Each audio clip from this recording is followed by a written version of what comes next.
Know what kind of bond conditions you have, and it's your second bond violation. Right out of the gate, the judge is addressing a second bond violation, and that's a major red flag in court. Bond is essentially the court saying, "We trust you to follow the rules while your case is pending." Break that trust twice, and judges start asking a simple question: why should you be released again? Am I supposed to let you go again? No, I'm not going to do that. We asked you, and you have a very serious case. We asked you to conform with these bond conditions, and you can't, and you have not. So what am I supposed to do? His thing has been charged since I spoke to him. When did I first speak to you? After Today. No, I spoke to you like right after Thanksgiving and told you you had to keep your ankle monitor charged, didn't I? Yes, Has it ma'am. been charged since then? Yes, ma'am. Why wasn't it charged on the 24th of November? Are you homeless? No. Do you have access to an outlet? Yes, ma'am. Then why wasn't it charged on the 24th of November? I was late. Late where? Felicia, Yes, Judge. is this device operational right now? Yes, it's operational right now, but it just keeps hitting 1%. And it states here from our case manager that we've over and over again repeated to charge the device. But it keeps hitting 1% consistently. I see tons of notifications here where it's charge device, charge device, charge device, please charge the device.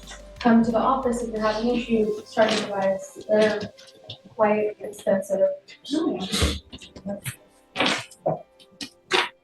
Yeah, I don't know what to tell you, but you're not complying with the bond conditions, Mr. Shelby. I let you out of jail. I asked you to do one thing and you're not doing it. You've already failed me once. Am I supposed to let you go again? Yes, sir. Yeah. No, that's not the right answer. You're not charging your device. It goes with you. Come on, this one. John. Judge, may I bring up Mr. Celestino and his mom, Judge? This is an off docket. This is the one that you told us we can come back this week. He's the one that you put a curfew, and he works during the curfew hours. Hold on before you can just come up. He's already, it's okay, come on up. Mama. Judge, we have an interpreter here because she doesn't. Yeah, that's okay. Judge, I asked Mom to come because, she knows about his work schedule. He's talked to his supervisor. They just don't have any other time slots for him to work except for the second shift, which is from 3 in the afternoon until sometimes 2 or 3 at night. And I've talked to Mom. She's assured me that that's where he is. That's where he works. She can vouch for it. She can help monitor. But he just needs to get back to work because they rely on some. What is your cause number? Do you mind? Oh, yes. I'm sorry, Judge. This moment actually matters more than it might seem. When a parent shows up in court, judges pay attention. It signals that the defendant might have a support system outside the courtroom. But support only goes so far, because the judge is clearly worried about something else here, a 17-year-old being out at 3 a.m. It is 251. Okay. 7372, Judge.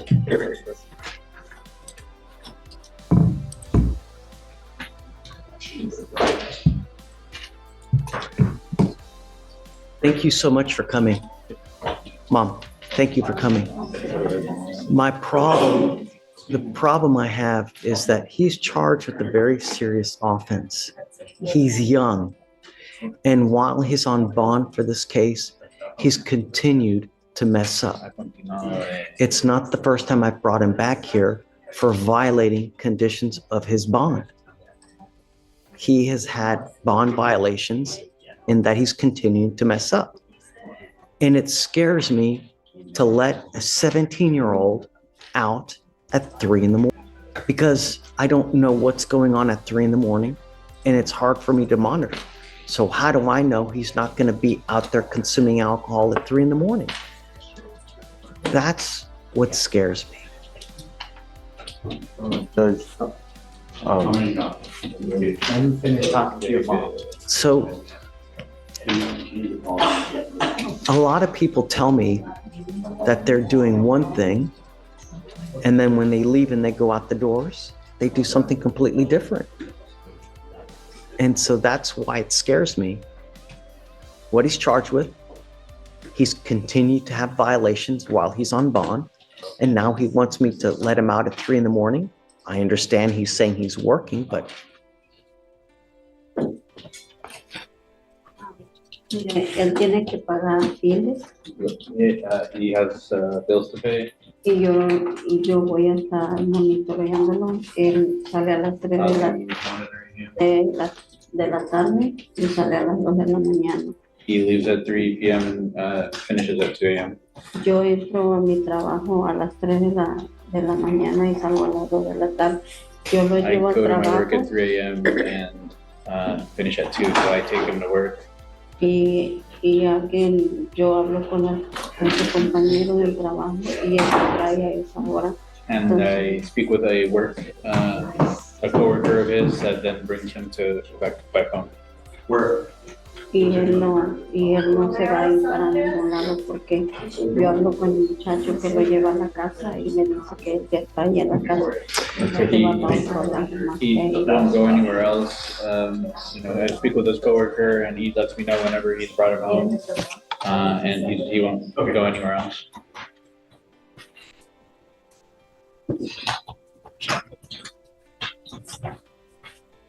Ms. Siegler, are you familiar with this? Can I? What? Probably not familiar with it. Right. So what we have here is we have a young 17-year-old with the DWI, right? He's on bond. The case is old. I mean, what are we doing anyways? The problem is, he's a .18, and we're trying to get all this mitigation stuff in. This is a crucial legal crossroads. The judge is explaining the difference between taking time served and entering a diversion program.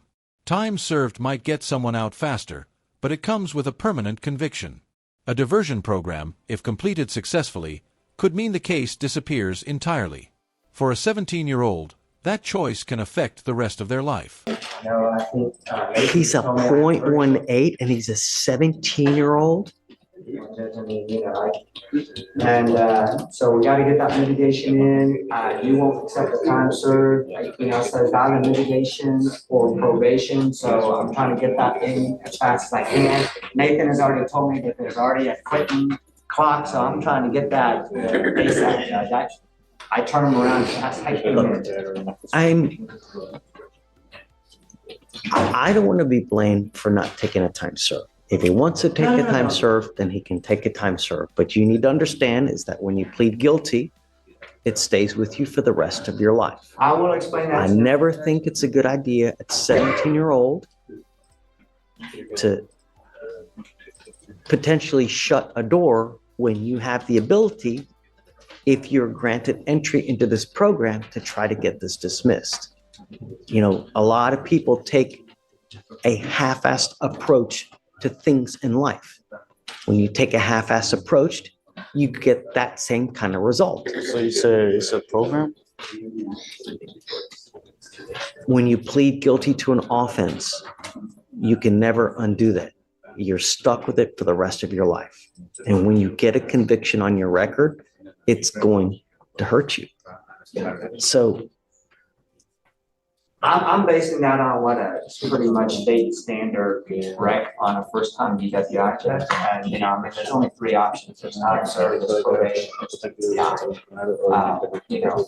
PTI clock is running not only because the case is getting older, it's because I haven't been telling them. So we did that done in the last week, within the next couple of weeks. If that's gonna be around. Now, I haven't talked to him about the other one. You just did, because when I talked to you before, you indicated to me that you were able to go down that path. So that maybe this is new news that you're reconsidering, and if that's the case, it's just, look, they have this program. It's a diversion program. If you're granted entry into it and you complete it successfully, the case gets dismissed. Your case is old and it's time to make a decision. If you want to do it, then that's what you got to do. If you want to take the easy way out, I'm happy that you can do that as well. It's up to you guys, but you need to make a decision. The reason we're here now is because he wants to be out in the middle of the night working, right? But, you know, it's a DWI and we have a positive blow, or we have a bond violation report from about 2 weeks ago where he tested positive for alcohol. So that's why I'm scared to just let him out in the middle of the night. When he got this bond violation 2 weeks ago, was he working in the middle of the night? He's been working. He's been working. I mean, in that particular incident, Judge, I don't know, but he's been working for a while. So, and I think he mentioned to me that it was a really bad choice when you were at a family gathering. Is that right? It was like, it wasn't at night, it was during the day when that happened. And then Judge, after when I got out of custody, the same day I got out, I went to work, then went to work. This is the turning point. Judges often pause like this when they're deciding whether someone deserves another chance or stricter punishment. The defendant's work schedule, the ankle monitor, the alcohol violation, it's all being weighed right now. Saturday and Sundays I don't work. What does he have on him now? Does he have anything on him now? A scram? Yeah. Yeah, you put an ankle monitor. The problem is that How's he doing? The last name, sorry. Celestino. Celestino. I have to get, it's not on docket. I have to get to give you a cause number. He does, as part of his new bond condition, when he got out, he's on a. Yes. 251 7372.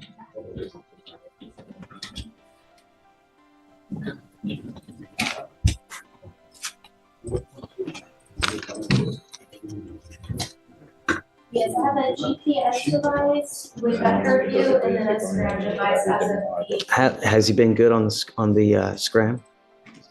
I believe so, but let me just double check.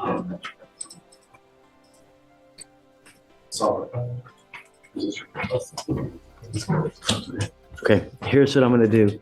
Assuming he's negative, I mean, what are your thoughts? I think that we definitely would want to keep them on the scram and the GPS. Well, that goes up, of course. Yeah. But I mean, as far as letting him out at 3 in the month and, you know, working, what time did you want to work? The shift I'm in is from 3 p.m. to 2 a.m. And then the other shift, which is day shift, it would be from 4 a.m. to 2 p.m. So which shift are you planning on working? I'm trying to stay in night shift so I could go to college starting January. So which shift do you want to work? Night shift. So is it the 4 a.m. to, or is it This is 3 p.m. to 2 a.m. say it again? 3 p.m. to 2 a.m. That's the shift that you want to do. That's the one he's currently. Judge, I'm In reaching out right January now to 13th. get an updated compliance check due to the holidays. I just don't see an update on it. For the scram report, somebody should get it back to me very shortly. So let's do this. I will allow you to work, but if I find any other issues, then I'm going to take you off. And you don't have all night. No, it's you from 3 p.m. until 3 a.m. is when you have to be home. Do you understand? Sir. If you're out at 4 in the morning, if you're out at 5 in the morning, if you test positive for anything, it's not going to go well. Do you understand? Sir. Number one. Number two, I'm giving you 2 weeks to get all the documents ready for this program. Your case is old and it's time to do something now. So I just want to let you know that the case was reset till the 9th of January already. That's the reset we gave them before. And this is an outline. It's just to try to clear up the curfew. I mean, that's reasonable because I think the program, according to my intel, we got to get that in within the next couple of weeks anyway. I just didn't know whether or not you wanted to come back to it. Or reset it. well, yeah, because he needs to do a TRAS regardless. So I guess let's do this. I'm not going to set it all the way out to January 9th because it's old. I'll give you the 4 weeks, John. But at that time, when he comes back, we need to have a decision made as to whether he wants to get into this program to get into the diversion. If he does, he has to have all documents in by the next setting. Well, absolutely. And then we'll send him to go get a TRAS done at that time. Don't drink alcohol. And if you don't have a license, do not drive. Do you understand? Sir. If you fail me again, it's really not going to go well. Do not use alcohol. He's not driving, is he? Or is he driving?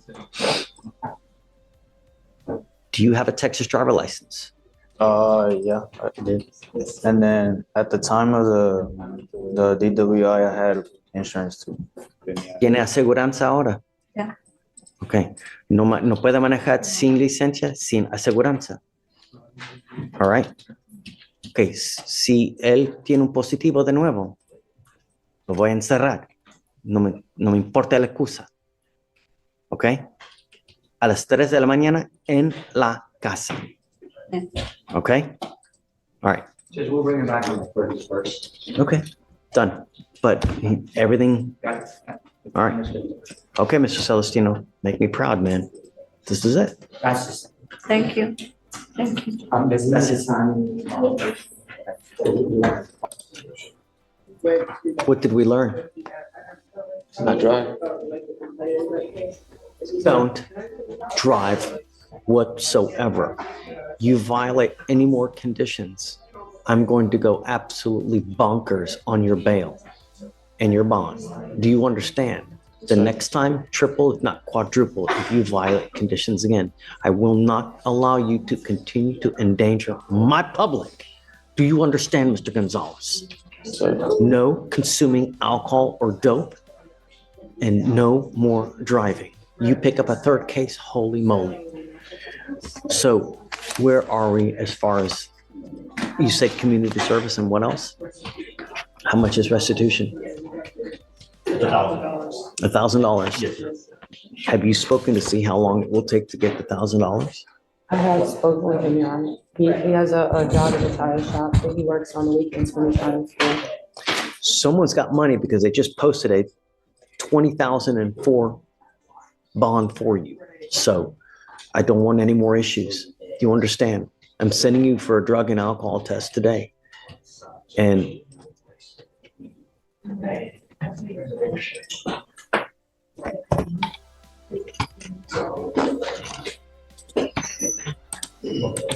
I'm now going to also give you a curfew. I don't want you out in the middle of the night. Then I'm going to put a GPS monitor on your ankle so I know that you're not messing around and not screwing up. Do you understand? Sir. Okay. All right. Okay, Sonia, we'll give you a normal reset, but curfew from 9 p.m. to 6 a.m. No drugs, no alcohol. And what are you in school? What are you doing with yourself these days? I'm fixing to graduate on December. It would really be a shame to really waste your life away because of this. I'm going to tell you that if you ever want a good job in life, if you ever want to do something meaningful in your life. Now the court moves to a completely different case, and this one involves something that's been spreading across major cities: street takeover events. These gatherings can attract hundreds of cars, and drivers performing donuts in parking lots might think it's harmless fun. But legally, it's treated as reckless driving and public endangerment. Racking up criminal cases is just continually to shoot yourself in the foot. Life doesn't get easier when the older you get. It becomes more difficult. You get bigger, fatter, uglier, you lose hair. Life doesn't get easier. It gets more difficult. And the more convictions you rack up, all you're doing is you make yourself unemployable. At some point, if you really want to make a difference in this life, you do it with education, not what you're doing now. You graduate from high school, you go to college. The more knowledge you have in this life, the more money you're going to make.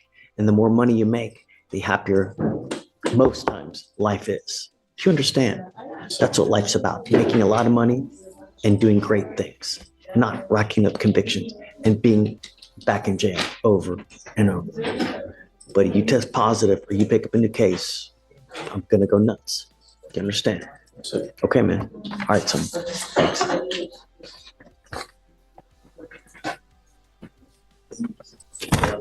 You Perez Gabriel.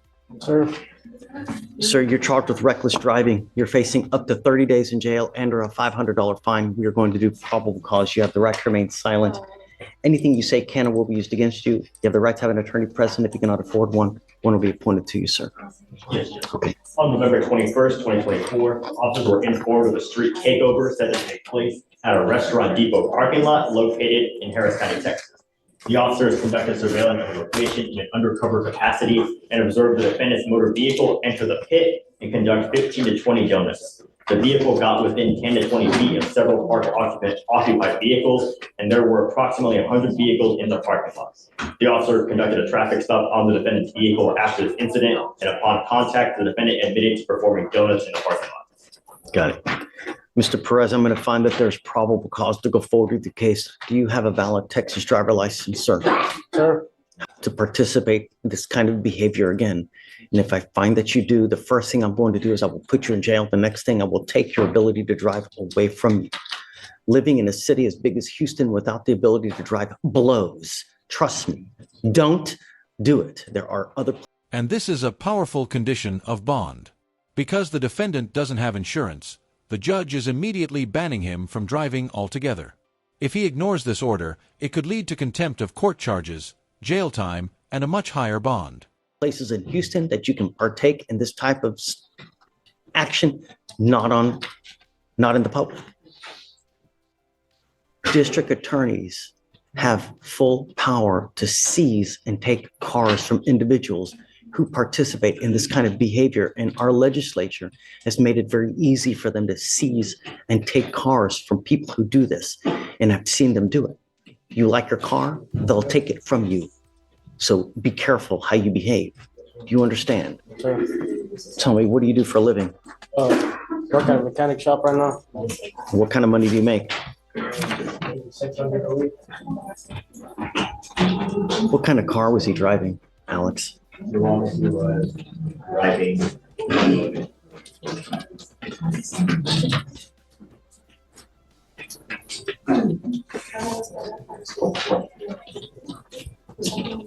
A Ford Mustang. What year? It just says a white Ford Mustang.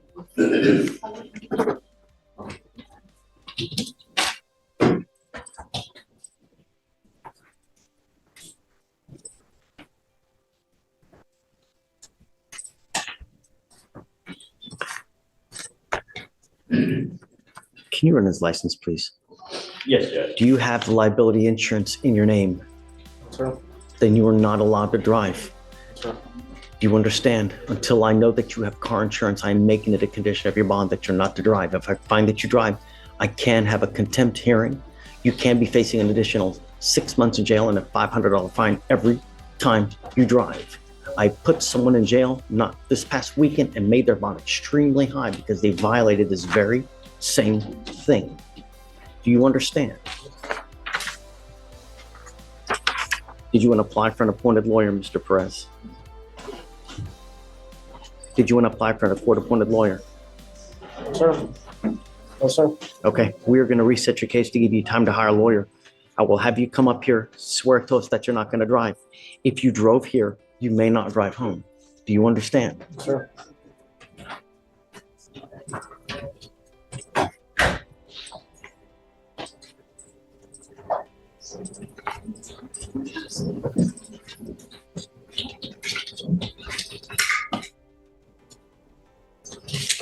Is there any type of course or something I could take? Maybe. I can't give you legal advice. You need to get a lawyer, and the lawyer can advise you properly. The only thing I'm telling you now is do not drive until you have car insurance and you get approval from us. We'll be signing an affidavit with me today, so heed this warning. You won't get another one. Sure. You understand? Come on. Was that also the state? No, because I've got the affidavit. Just, you can go. Good morning, Ms. Beck. Ma'am, you're charged with 2 cases. You were charged with theft. You're also charged with unlawful carrying of a weapon. You're facing up to 6 months in jail and or a $2,000 fine. We are going to do probable cause. You have the right to remain silent. Anything you say can or will be used against you. If you cannot afford a lawyer will be appointed to represent you, ma'am. Yes, Judge. The officer officer initiated a traffic stop in Harris County, Texas, after observing a co-defendant run a red light. When the officer approached, he noticed in plain view on the center console a bag of marijuana. The co-defendant was in the driver's seat and the defendant was the front passenger. The officer observed the defendant was not wearing a seatbelt and the co-defendant provided a false ID and was temporarily detained. During the PC search of the vehicle, the officer located additional marijuana and found unprescribed Adderall inside a fanny pack that the co-defendant had in possession. The officer ran the defendant's information and found that she had an active warrant out of Harris County, and the defendant also admitted to having a gun in her purse. The defendant took ownership of the Adderall and marijuana found in the car. And for the theft, Is she on bond in that case? I think she's on bond for that one, yes. No. Oh, for, Was she on bond for the theft case and then she picked up a new case? let me see.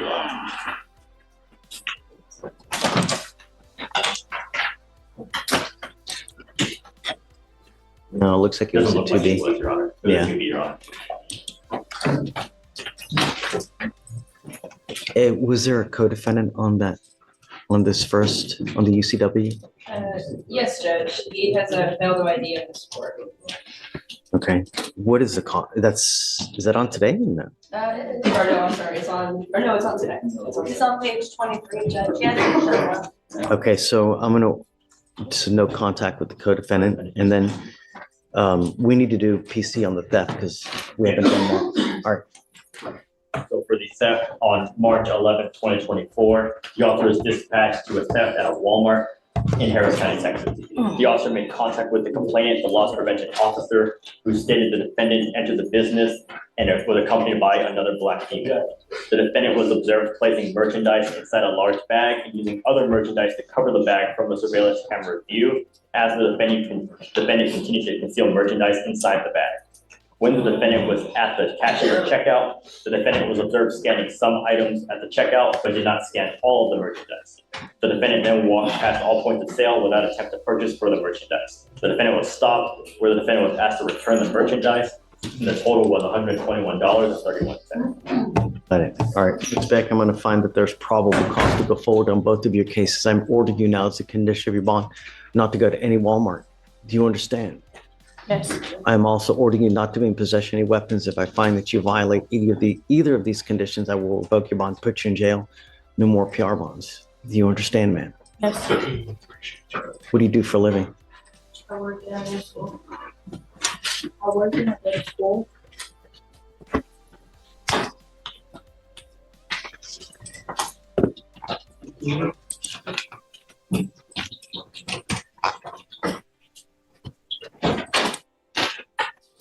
The second degree felony that she picked up, the 4 to 200, was that the Adderall case? Yes, Your Honor. I'm also ordering you as a condition of your bond not to consume alcohol or illegal drugs, and I'm going to randomly test you.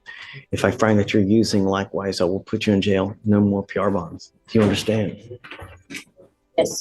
Do you have an income? How do you support yourself, man? I work and I go to school to be a surgical tech. So do you have an income? What kind of money do you make a month?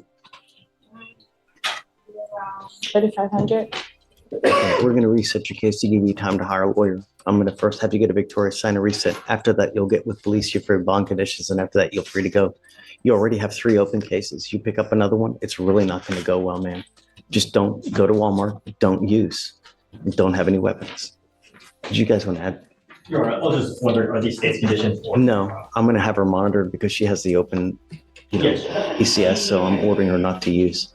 Yes, Judge. So don't worry about it. So did you get it? No contact with the co-defendant? No contact, no Walmarts, no drugs, alcohol, right? Yeah. All right. All right, Ms. Beck, good luck. This way.